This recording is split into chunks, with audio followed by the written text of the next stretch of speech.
Here in southern New England as the Brown Bears play host to the UMass Lowell Riverhawks, Stevenson Pinson's Field here on the east side of Providence.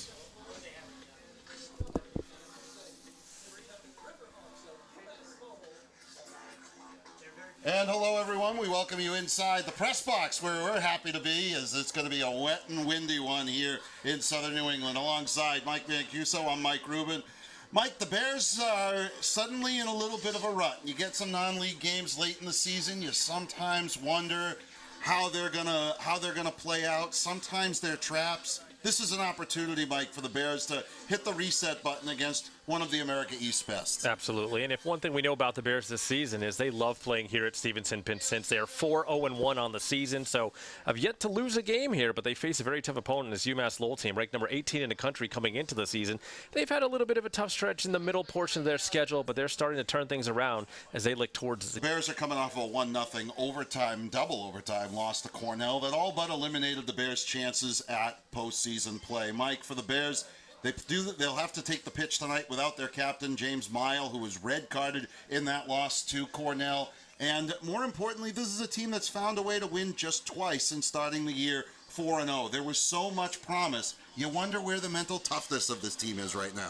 Yeah, certainly, they've had a couple of setbacks. You mentioned they'll be without Mile tonight. That is a huge blow to the midfield, as he is, one of the key forces in that midfield for head coach Pat Laughlin. So be interesting to see how they react to that tonight. I know Carson Athley getting a start once again, the freshman from Maine, so we'll see how he fits into that. But definitely a tough game and a hard one to break this three-game unvictorious streak, I should say. There's a draw against Harvard in there as well, a 1-0 victory for the Bears in this stretch as well, and over Princeton, and the 2-1 loss in overtime to Providence College.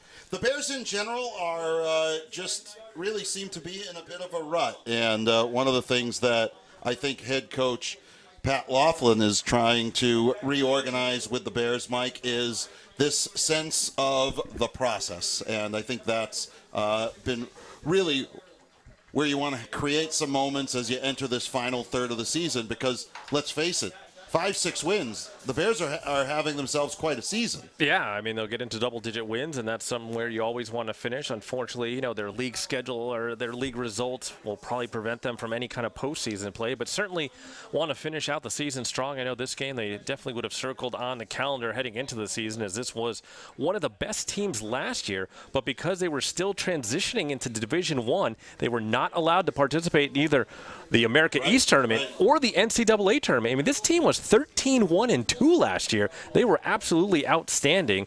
And unfortunately for the Bears, they're without Julito Fernandez, who graduated last year. He had 11 goals, 5 assists, and we'll get to the starting lineups in a little bit. Some interesting maneuvers by each coach here tonight. Yeah, definitely one of those looks that, ultimately I think, Mike, that the Bears really need to, I think, start looking at where are they going to get some experience? That's what you like from some of these non-league games as you get down the stretch. And I think one of the things that head coach Laughlin is going to be looking for as he has some different guys, has some guys that are, we haven't seen before, guys playing different positions. You hope that overall they get everything in order. We're going to step aside. We'll be back with the first half call, starting lineups when we come back.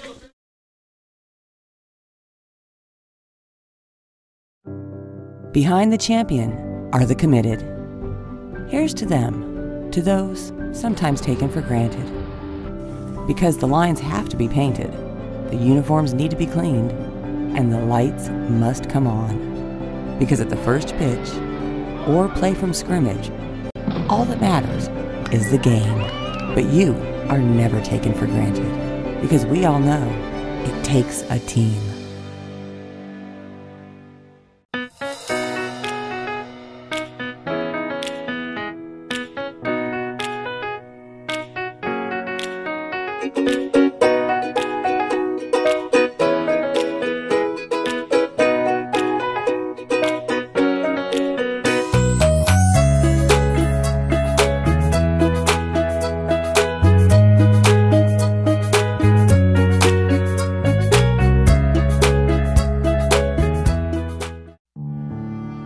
Team Red, White, and Blue. They're about doing for veterans. They're about helping veterans to feel good, feel proud about who they are. It's about serving our nation. It's about serving our country. It's about serving our fellow soldiers, sailors, airmen, Marines, Coast Guard. In your everyday life, you can be able to influence other people in a positive way. I volunteer for Team Red, White, and Blue just because it's another opportunity for me to help my fellow veterans.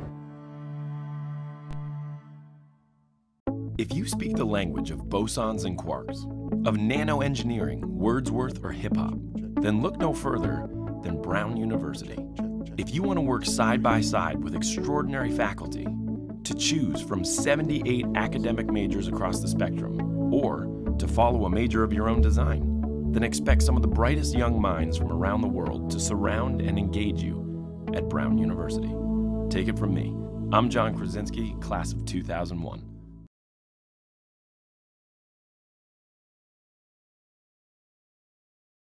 And we welcome you back here to Stevenson-Pinsent Field on the campus of Brown University alongside our entire outstanding Ivy League Network crew.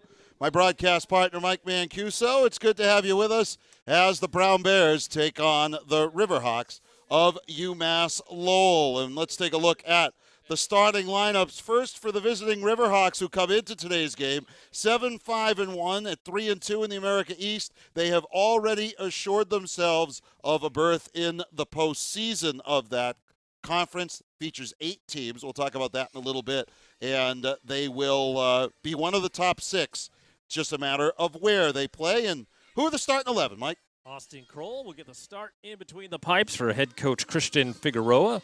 10 players in front of him will be Chase Reichenberg, Frankie Martinez, Jacob Fitzgerald, Joe Kellett, Ivan Blashkich, Yannick Balmer, Alejandro Sorio, Ben Waith, and Richard Mulo out of Kisumu, Kenya. That is your starting 11 for the Riverhawks of UMass Lowell. Via Malden High School, I have to say. He's out of my alma mater, which I don't get to say all that often. So I'm going to give Richard some a shout out. Let's take a look at the starters for the Brown Bears. Mike, no surprise between the pipes, Joey Sapicchio. Yeah, he's played every single minute for head coach Pat Laughlin so far this season. The starting 10 field players for the Bears tonight: Jack Hackstrom, Joseph Lee, Jackson Goebel, Toby Howell, Quinn English, Gabe Trunks, white jerseys with brown numerals, and attacking right to left for UMass Lowell. The Riverhawks wearing the road blues with white numerals and red trim. Mike, I think for the Bears, the key to this one, I think they need